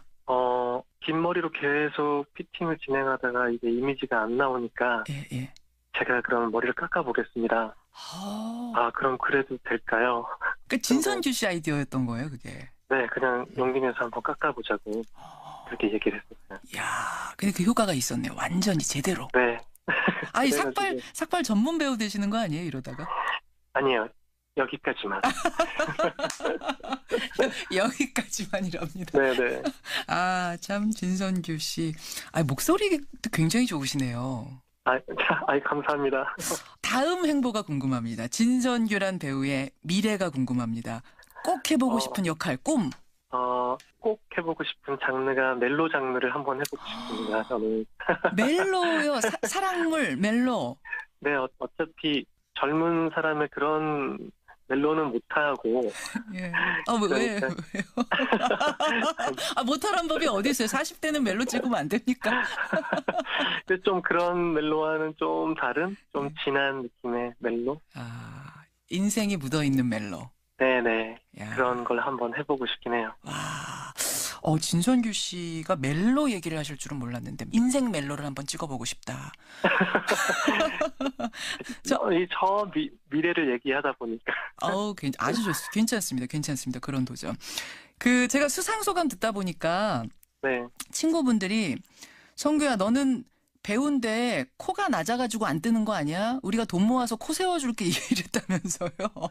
네, 그랬습니다. 그래가지고 조금의 돈을 모으고 있었던 친구들한테 제가 이제 수상하고 나서 그 돈으로 맛있게 조카들 고기 사주라고 했습니다. 코 안 세우시는 거예요, 이제 폭이? 네, 이제는 이 코가 대한민국 사람들이 많이 알아보실 것 같아서 굳이 이제 변화시킬 필요는 없다고 생각합니다. 좋네요. 절대 건드리지 마세요, 진성규 씨. 네. 명품 코입니다. 감사합니다. 잘 지키겠습니다. 참 진국 같은 배우 진성규 씨. 앞으로도 진국 같은 연기 계속해 주시고요. 네. 진선규표 멜로물도 기대하고 있겠습니다. 네, 언제가 될지 모르지만 꼭 기대해 주세요. 다시 한번 축하드립니다. 고맙습니다. 너무 감사합니다. 청룡영화제 있습니다. 이것 외에도 이것저것 많이 제한을 뒀는데요. 한국 여행 상품의 온라인 판매를 금지했고요. 크루즈와 전세기를 이용한 단체 관광도 금지했습니다. 특히 사드 부지를 제공한 롯데와는 어떠한 협력도 금지한다는 단서를 달았습니다. 저는 이게 눈에 밟히더라고요. 그러니까 롯데와는 어떤 협력도 금지한다. 그러니까 한국 관광을 가더라도 단체 관광 가더라도 롯데 호텔에서 자면 안 된다. 롯데 면세점 가면 안 돼. 롯데 월드도 놀러 가면 안 돼. 하여튼 롯데 로자도 들어가는데 가면 안 된다, 이런 단서를 달았습니다. 그러니까 우리에게 뭔가 해가 되는, 우리 이익에 반하는 행동 해봐라. 그럼 우리가 끝까지 이렇게 보복할 거다라는 거는 지금 남겨둔 거예요. 여지를 준 거죠. 그렇죠. 그러니까 국내 여행업계 평가는 좀 엇갈리는데요. 그래도 전혀 안 오던 거에 비하면 이 정도가 어디냐, 이렇게 반기는 분위기도 있는데 비행기와 크루즈도 못 띄우는데 대규모 관광객 모집은 어려울 거다. 특히 지방이 훨씬 더 어려울 거다. 이런 얘기가 있고요. 특히 롯데는 울상인 것 같습니다. 울상이죠. 8개월 만에 사드 금한령을 이제 풀기 시작한 중국. 하지만 반쪽 해제입니다. 이 뉴스의 행간 이면 들어갑니다. 첫 번째 행간은 강물이 먼저 따뜻해져야 한다입니다. 강물이요? 이거 무슨 비유입니까? 이게 지난 13일이었는데요. 문재인 대통령과 리커창 주국 총리가 필리핀에서 만나지 않았습니까? 문 대통령이 한중 관계 개선 의지를 밝히면서 중국 고전을 인용했습니다. 그게 뭐였죠 그때? 꽃이 한 송이만 핀 것으로는 아직 봄이 아니다. 예. 온갖 꽃이 함께 펴야 진정한 봄이다. 예. 그렇게 얘기하니까 리커창 총리가 뭐라고 웅성했느냐면요. 소동파 시인의 한 시를 인용해서 충강순한 앞선지. 그러니까 봄이 오려면 강물이 먼저 따뜻해지고 강물에 있는 오리가 따뜻한 봄을 느낄 수 있다. 이런 얘기를 했습니다. 강물이 먼저 따뜻해져야 된다. 네, 그래야 오리가 따뜻해진다. 자, 이게 참, 그러니까 이게 대화가요. 네. 아주 상당히 수준이 높았어요. 근데 하고 싶은 얘기는 결국 문 대통령 쪽에서는 빨리 화해하자. 빨리 해서 봄 빨리 오고 꽃도 많이 하자. 네, 맞아요. 근데 리커창 총리는 강물이 먼저 따뜻해져야 그렇죠. 그래야 우리가 봄을 느낄 수 있는 것처럼 네.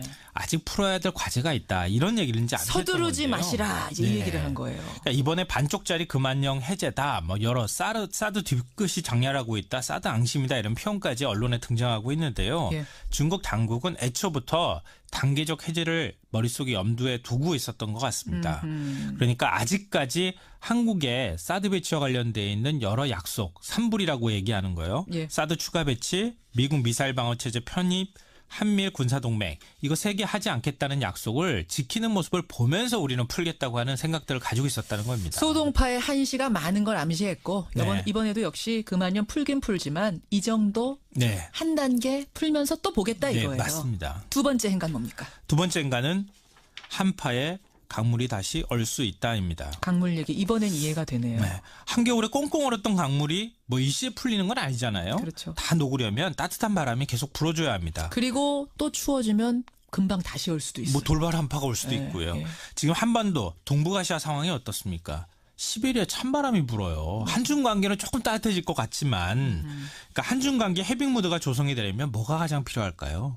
북한의 태도가 바뀌어야 되는 겁니다. 예. 근데 전혀 변화의 조짐이 없고요. 오늘 새벽에 또 75일 만에 ICBM급 미사일을 발사했잖아요. 또 얼어붙고 있어요. 네. 한반도. 우리 입장에서 보면 사드 배치를 철회하려면 북한의 핵과 미사일 도발 위협이 사라져야 합니다. 그렇죠. 근데 그게 안 되는 거잖아요. 예. 중국도 마찬가지입니다. 북한은 어떤 방식으로든 통제해야 되는데 그게 잘 안 됩니다. 예. 어떻게 해서든 상황을 악화시키는 걸 막아야 하기 때문에 우리를 향해서 말에는 믿음이 행동에는 결과가 있어야 한다 이러면서 압박을 하고 있다고 볼 수 있는 거죠. 그러네요. 마지막 행간은 뭡니까? 마지막 세 번째 행간은 봄은 바다가 먼저 한다입니다. 봄은 바다가 먼저 한다? 네. 한중 관계는 아직 겨울이라고도 할 수 있잖아요. 예. 봄은 멀리서 다가오는 수준인데요. 사드를 말할 수밖에 없는 중국, 안보를 강조할 수밖에 없는 한국, 결국 평행선인 상황입니다. 그렇지만 봄을 막는다고 해서 막아질 수가 있습니까? 봄은 강이 아니라 바다부터 먼저 서서히 오고 바다가 먼저 아는 겁니다. 북한이 오늘 새벽 3시 17분쯤 동해상으로 탄도미사일 한 발을 발사했습니다. 미 국방부는 1차 분석 결과 대륙간 탄도미사일이며 사거리 등이 한층 개선됐다고 밝혔습니다. 이에 따라 북한 도발 중단 기간에 모색되던 국면 전환에 대한 기대감은 사라졌습니다. 예, 북한의 미사일 발사 소식 다시 한번 전해드립니다. 오늘 새벽 3시 17분경이었고요. 평안남도 평성 일대에서 일본을 향해서 쏜 겁니다. 장거리 탄도미사일. 고도는 4,500km, 비행거리 960km, 한 50분간 비행을 했다고 합니다. 비행하다가 일본의 배타적 경제수역에 떨어진 거죠. ICBM급으로 추정이 되고 있고요. 75일 만에 도발입니다. 왜 지금? 무엇을 노리고? 북한은 또 이 카드를 꺼내 든 걸까요? 이분과 함께 짚어보겠습니다. 정세현 전통일부 장관 연결이 돼 있습니다. 장관님 안녕하세요. 네, 안녕하세요. 75일간 잠잠했습니다. 네. 그래서 조금 기대했습니다. 이러다가 정말 뭐 대화 국면으로 가는 거 아닌가. 그 사이에 트럼프 대통령이 좀 유화적인 발언을 내놓기도 했고요. 네. 근데 왜 다시 미사일입니까? 75일간 우리도 기대를 했지만 뭐가 잘 되기를. 예. 북한도 상당히 기대했던 것이 있습니다. 미국으로부터 뭐 대화하자는 사인이 나올기를 기다렸던 것 같아요.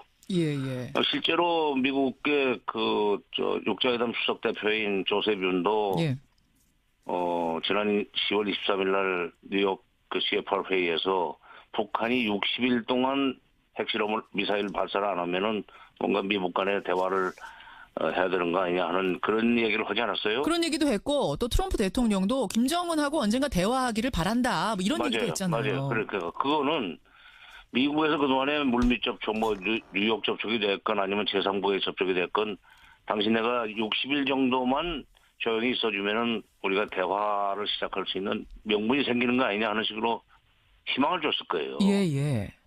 그 연장선상에서 조셉 의원이나 트럼프가 얘기를 했다고 생각합니다. 근데 60일 지나도 아무 사인도 없지. 특히 75일 뭐 딱 정해놓고 한 건 아니지만 최근에 있었던 그 테러 지원국 재지정. 예. 그게 결정적으로 북한을 자극했다고 생각합니다. 테러 지원국 재지정. 미국이 우리랑 정말 대화할 생각이 없구나 이렇게 생각한 거라고 보시는 거예요. 네, 그러니까 미국에서 사인이 안 나오는데 이번에 60일 동안 기다렸지만 사인이 안 나오지 않았어요. 그런데 지난 17일부터 그러니까 11월 17일부터 21일까지 중국 그 특사가 시진핑의 특사가 평양 갔다가 김정은 못 만나고 돌아오지 않았어요? 김정은이 안 만나주고 시찰하러 나갔어요. 그렇죠. 예, 외면해버렸습니다. 그러니까 안 만난 게 미국에서 사인이 와야지 중국에서 와가지고 특사가 와가지고 뭐 미국과 대화해봐라 하는 얘기가 나 듣지 않겠다. 미국이 직접 얘기하라 하는 얘기였었어요. 중타로 돌려보낸 건. 그런데 바로 그날 테러 지원국 재지정을 하고 나서니까 21일 날. 그래. 그렇다면은 한번 그러면 갈 때까지 가보자. 그 계산을 그 배짱으로 지금 북한이 미국이 어떤 의미에서는 방심하고 있는 시간. 예. 이 시간을 또 그 기간을 택해가지고 미국의 동보를 충분히 때리고도 남을 사거리가 확보가 되는 거죠. 이 정도 고각이면. 확보된 미사일을 발사했다고 생각합니다. 근데 아니 중국이 가서 중간에 다리를 놔줄 수도 있는 건데 왜 중국 특사가 내민 손은 거절하고 미국이 직접 손 내밀어라 왜 이렇게 주문합니까 북한은? 지금 그 중국이 하는 얘기는 일단 북한이 미사일이나 핵실험 이걸 중단하는 건다는 사인을 보내면은 미국을 달래가지고 설득을 해서 중국이 설득해서 회담을 시작해 볼 수 있다는 그런 얘기를 했을 거예요. 저 친서에다가 그렇게 썼을 거라고 생각합니다. 그렇죠. 예. 근데 북한은 그게 아니라 북한이 할 일보다는 미국이 어떻게 할 것인가를 먼저 보장하라는 그런 취지죠. 그러니까 한미연합훈련을 내년 거 중단하겠다는 얘기를 미국이 한다면 그 사인을 준다면 회담에 나갈 수 있지만 그렇지 않고 핵실험과 미사일 발사를 중단하는 걸 먼저 주시는 걸 좀 듣다 보니까 이게 좀 막막해집니다. 이걸 어떻게 풀어야 하나? 우리가 할 수 있는 일은 뭔가? 오늘 아침에 문재인 대통령이 NSC 회의 주재했어요. 결론이 뭐였냐면 우리 좌시하지 않겠다라는 발언은 나왔습니다만 정말로 할 수 있는 카드란 게 뭘지 생각해 보자면 좀 아리송합니다. 이번에 3시 17분에 미사일 발사했다는 걸 감지하고 23분에 훈련했다고 그러지 않았어요? 정밀 타격 훈련을? 6분 만에, 6분 만에 정밀 타격을 7분 동안 했다고 그러는데, 한 6, 7분 했다고 그러는데, 우리 그 미사일은 사거리 300km짜리를 쏜 겁니다. 300. 저쪽은 1000km짜리를 가지고 지금 그 미국을 상대로 위협을 하는데, 우리 300km짜리 쏜 것은 평양을 때리겠다는 얘기예요. 여기서 평양은 충분히 때립니다. 서울 평양 200km밖에 안 되니까 개성 200km, 서울 평양 400km밖에 안 되니까 300km, 400km짜리 쏘면은 원점을 때릴 수 있는데 문제는 그거 가지고 바로 북한을 때릴 수가 없고 허공에다 대고 지금 훈련한 거죠. 그러면 정 장관님 이제 마무리를 지어야 될 시간인데. 지금 이 상황, 우리는 계속 불안한 거 아니겠습니까? 지금 우리 한반도 땅에서 이런 일들이 계속 벌어지고 있는 건데, 일본과 미국과는 또 이 체감하는 불안감의 차이가 다릅니다. 어떻게 풀어가야 된다고 보세요? 좀 짧게. 결국은 이게 미국이 대화 쪽으로 가야 되는데, 그래야 풀릴 문제입니다. 우리가 미국에다가 지금 계속 이런 식으로 가면은 경제 제재를 하고 오면 북한은 더 도발할 텐데, 우리 국민들은 못 산다, 이렇게 되면. 그러니까, 동맹국인 우리 대한민국의 국민들을 생각해서 미국이 북한한테 대화 사인을 좀 보내야 되는 거 아니냐는 얘기를 성사 가능성과는 무관하게 우리는 도리로서 얘기를 계속 해야 되는데 그러니까 대통령이 좌시하지 않겠다는 얘기는 공개적으로 하는 건 좋아요. 그러나 물밑으로 미국과 그런 대화를 해야 된다고 저는 생각합니다. 알겠습니다. 여기까지 오늘 미사일 도발의 배경 분석해봤습니다. 고맙습니다. 장관님. 정세현 전 통일부 장관이었습니다. 신성환의 행간 시사평론가 김성환 씨 나오셨습니다. 어서 오십시오. 네, 안녕하세요. 우리가 또 자고 있는 사이에 그러게 말입니다. 새벽 3시 17분경에 미사일 도발. 저는 오늘 이제 한 4시 반경에 눈을 떴어요. 네. 그때만 해도 눈 뜨자마자 이제 전 뉴스부터 보죠. 근데 그때만 해도 이 소식이 없었는데. 네, 저도 뭐 깨어있는 상태에서 그렇죠? 속보를 받았거든요. 예, 잠시 뒤부터 놀랐는데. 이제 속보가 나오기 시작하더라고요. 불안불안하더니 결국은 일이 터지고야 말았습니다. 쏜다. 사실 어제도 그 얘기가 있었고 네, 쏠 맞아요. 수도 있다. 근데 이 상황이 이렇게 됐고요. 지금 뭐 어제 사실 정치권에서 큰 뉴스도 하나 있었어요. 심재철 국회 부의장이 문재인 대통령을 내란죄로 고발하겠다. 이런 입장문이 나와서 이 뉴스가 또 크게 하나 준비가 되어 있었는데 이 인터뷰를 저희가 잠시 후 2부로 좀 옮겼습니다. 네. 임채정 전 국회의장과의 인터뷰는 2부 순서로 여러분 예고를 해드리고 행간은 뭐 가지고 오셨습니까? 드디어 중국이 금한령을 풀기 시작했습니다. 예. 참 묘한 게 또 오늘 북한이 또 미사일을 발사하지 않았습니까? 그러게요. 이 시기가 딱 맞아 떨어졌는데요. 어제 중국의 관광 주무기구라고 할 수 있는 국가 여유국이 베이징시와 산둥성 지역의 오프라인 여행사에 한해서 한국 단체 관광 상품 판매를 다시 허용하기로 했다고 밝혔습니다. 그래요. 이 한국 단체 관광이 일부나마 다시 허용된 건 성주 사드 부지가 확정된 이후에 8개월 만에 나온 조치입니다. 예. 이 사드 금한령 풀기 시작한 중국. 이 뉴스의 행간을 좀 살펴볼까 합니다.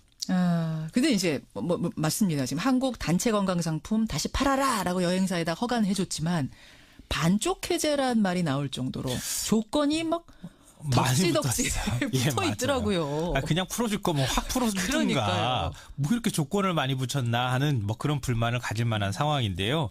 지역을 베이징과 산둥성 지역으로 딱 한정을 했습니다.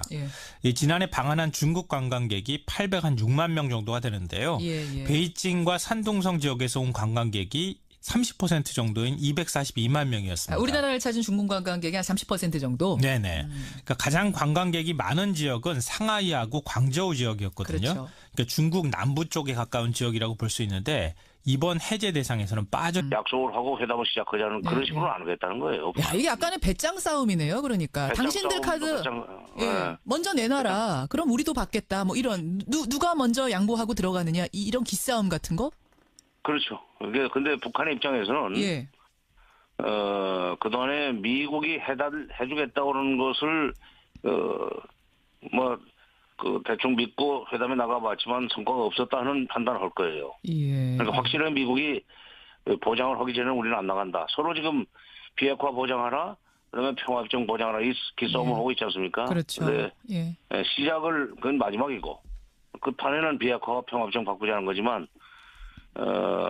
미국은 북한이 먼저 핵실험 중단하고 미사일 중단한다면은 그때 가서 생각해보겠다. 그러니까 누가 먼저 형님 먼저 아우 먼저 싸움입니다. 형님 먼저 아우 먼저 누가 먼저 양보하고 손 들고 나오느냐. 그렇죠. 지금 이 기싸움 와중에 미사일. 이번에 이렇게 저희 미국 본토를 때릴 수 있는 사거리가 나오는 미사일 발사하는 것은. 다급하면은 미국이 이제 나와라 하는 얘기예요. 다급하면 본토도 우리 쏠 수 있다. 그러니까 다급하면 먼저 손 들고 나와라. 겁나면 너희들 먼저 손 나와라. 북한 사람들이 생각할 때는 미국이 우리 보고 압박과 제재를 통해서 손 나오게 만들겠다고 생각하는지 모르지만 우리는 그렇게 굴복하지 않는다. 다급하면 너희가 나와라. 다급하면 너희가 나와라. 자, 그런데 지금 북한은 무슨 얘기인지 알겠습니다. 이 사인이 무슨 사인인지 알겠습니다. 그런데 미국의 트럼프 대통령이 그렇게 호락호락한 사람이 아니지 않습니까? 이러다가 그래? 좀 나를 시험해보겠다는 얘기야? 하면서 타격 버튼을 누를 이런 최악의 상황으로 갈 가능성은 없겠습니까? 그럴 가능성은 없고 좀 우리가 책임지겠다고 하는 발언까지 했던데 트럼프가 바로 우리가 해결하겠다 이런 발언을 오늘 바로 내놨습니다. 그렇죠. 해결하겠다고 그랬죠. 그 해봐야 지금 경제 제재를 더욱 강화하면은 결국 손들고 나오지 않겠는가 그런 취지로 한 거라고 봅니다. 그러니까 안보리 곧 소집할 거예요. 그래서 대북 제재 결의안을 아주 강한 걸로 밀어붙이겠지만 이렇게 되면 이제 중국도 아마 거기에 동조할 가능성은 있습니다. 그렇죠. 그러나 지금까지 안보리 대북 제재 결의가 11개가 돌아가고 있어요. 그러니까요. 11개가 작동이 되고 있는데도 불구하고 이렇게 굽히지 않는데 12개째 나온다고 그래서 바뀌겠습니까? 그러니까 할 게 더 있긴 있습니까? 저는 더 이 제재라는 게 가할 카드가 남아 있습니까? 없어요. 없어요. 뭐가 더 갈 수가 있는 거죠? 이게 진짜 12번째 카드가? 뭐 세컨더리 보이콧을 좀 더 강화한다든지 하는 그거밖에 없는데 북한의 경제가 대외 의존도가 낮아요. 예. 우리하고 다릅니다. 다르죠. 예. 그래서 그 사람들은 오랫동안 한 60년 이상을 자급자족 경제 체제를 유지해왔기 때문에 이런 경우에 제재가 계속될 경우에 살아남는 그 노하우가 있습니다. 버텨요. 그리고 북한 사람들은 이미 95년부터 98년까지 고난의 행군을 겪은 사람들이기 때문에 그 뭐 제재에 별로 그렇게 제재를 별로 두려워하지 않을 겁니다. 그러니까 북한이 북한 대통령이 푸틴 대통령이 그러지 않았어요. 그 사람들 그 95년, 98년 고난의 행군 시절 보니까 풀뿌리를 캐먹으면서 버티더라. 그런데 경제 제재로 북한을 굴복시키겠다고 가망 없다. 여기 지난 9월달에 하지 않았어요. 근데 이 원유를 공급을 완전히 끊어버리면 북한도 방법 없는 거 아닌가요? 그 부분에 대해서는?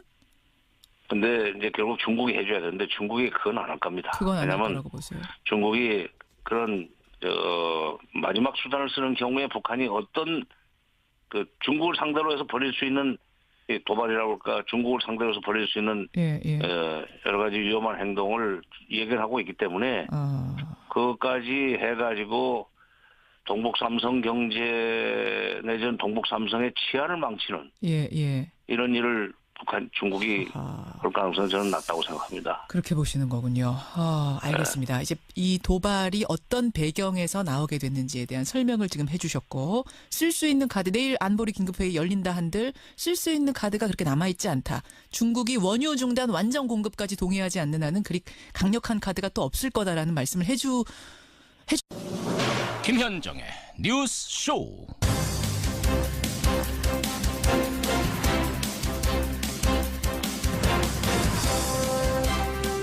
애청자 여러분, 편안한 밤 보내셨습니까?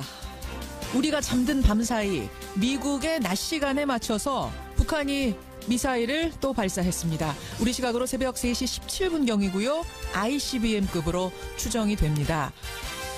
우리 군은 미사일 발사 6분 만에 대응 정밀 타격 훈련을 실시했고 6시부터 문재인 대통령 주재의 NSC 회의가 열렸다가 7시쯤에 종료가 됐습니다.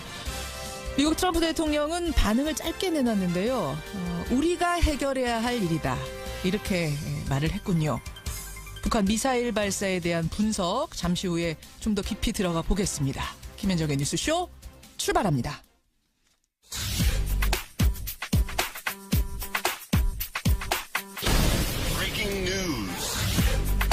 김현정의 뉴스쇼가 주목한 오늘의 포인트 김정훈 기자 나와 있습니다. 어서 오세요, 김 기자. 네. 첫 번째 포인트, 이 북한 소식부터 봐야겠죠? 네, 북한 미사일 미 전역이 사정권이 됐습니다. 75일간 고요했는데 침묵을 깼어요. 오늘 새벽 3시 17분이었습니다. 평안남도 평성 일대에서 동해상으로 장거리 탄도미사일을 발사한 건데요. 미사일은 일본의 배타적 경제 수역 내에 떨어졌고요. 비행거리가 960km 그리고 고도가 4,500km까지 올랐는데 고각으로 발사한 미사일 가운데 이번이 가장 높았습니다. 그래요? 미사일 비행거리는 고도의 2~3배에 달하거든요. 그러니까 10,000km가 넘는 대륙간 탄도미사일로 보이는데 이게 미국 전체가 이제는 사정권에 들었다 이런 분석이 나오네요. 한 50분간 비행을 한 거죠? 네네 그렇습니다. 처음에 일본 언론에서는 뭐 3발을 쐈다 이런 얘기가 나왔는데 그건 아니고 지금 한 발로 확인이 되고 있는 거고요. 네. 우리 군도 바로 대응을 했습니다. 6분 만이었습니다. 동해상에서 미사일 합동 정밀 타격 훈련을 실시했습니다. 육군 미사일 부대, 해군 이지스함, 공군의 KF-16 전투기가 모두 동원됐고요.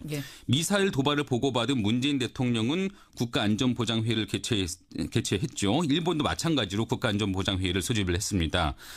그리고 트럼프 미국 대통령은 이 문제에 관해서 우리가 다루겠다 이렇게 말하면서요. 오늘 도발이 북한 문제에 대한 미국의 접근 방식을 바꿀 수는 없을 것이다 이렇게 덧붙였네요. 그래요. 내일쯤에는 유엔 안보리 회의도 아마 개최가 될 걸로 보이는데 사실은 지금 할 수 있는 제재들을 많이 쓴 상황 아닙니까? 그렇죠. 유엔 안보리에서 더 쓸 수 있는 카드가 뭘지 이 부분도 좀 주목이 되고 북한은 뭘 노린 건가도 궁금하고 이 얘기는 잠시 후에 정세현 전 통일부 장관과 함께 더 짚어보기로 하겠습니다. 일단 다음 포인트 가죠. 네, 우병우의 4번째 소환입니다. 우병우 전 청와대 민정수석 그동안 뭐 여러 가지 의혹 다 잘 빠져나갔는데 오늘 다시 검찰에 소환이 되는군요. 그러니까 국정농단 연루 의혹이 불거진 뒤에 그동안 검찰특별수사팀, 박영수 특별검사팀, 또 검찰특별수사본부 이렇게 다 소환돼서 조사를 받았거든요. 오늘은 서울중앙지검 국정원 수사팀의 피의자 신분으로 불려나와서 또 조사를 받습니다. 우 전 수석은 국정원 추명호 전 국장에게요. 이석수 전 특별감찰관 등을 포함해서 공직자 또 민간인을 불법 사찰하도록 한 혐의를 받고 있습니다. 이번에는 불법 사찰 지시한 혐의예요? 네. 검찰은 이번에도 우 전 수석에게 구속영장을 청구하는 방안을 적극 검토 중이긴 한데 앞서 또 2월, 4월에도 구속영장이 청구됐지만 모두 다 기각된 적이 있죠. 그랬었죠. 오늘은 또 어떻게 될지 지켜봐야 할 것 같고요. 마지막 포인트 하나만 더 보겠습니다. 네, 100만 호 주택 로드맵입니다. 오늘 정부가 주거복지 로드맵을 발표합니다. 그 얘기죠? 문재인 정부 임기 내에 이어질 주거복지 정책의 큰 틀이 확정 발표되는 건데요. 무주택 서민을 위해 주택 100만 호를 공급하겠다는 게 핵심입니다. 5년간 임대주택 85만 호, 공공분양 15만 호를 아우르는 계획입니다. 85만 호에 이르는 임대주택은 역대 정권과 비교해서 가장 높은 수준이거든요. 또 정부의 로드맵에는 청년, 신혼부부, 또 고령가구, 저소득층에 대한 지원 계획도 포함될 것으로 보이네요. 그래요. 오늘 구체적인 발표 내용 보기로 하고 여기까지 포인트 짚겠습니다. 김정은 기자 수고하셨습니다. 네.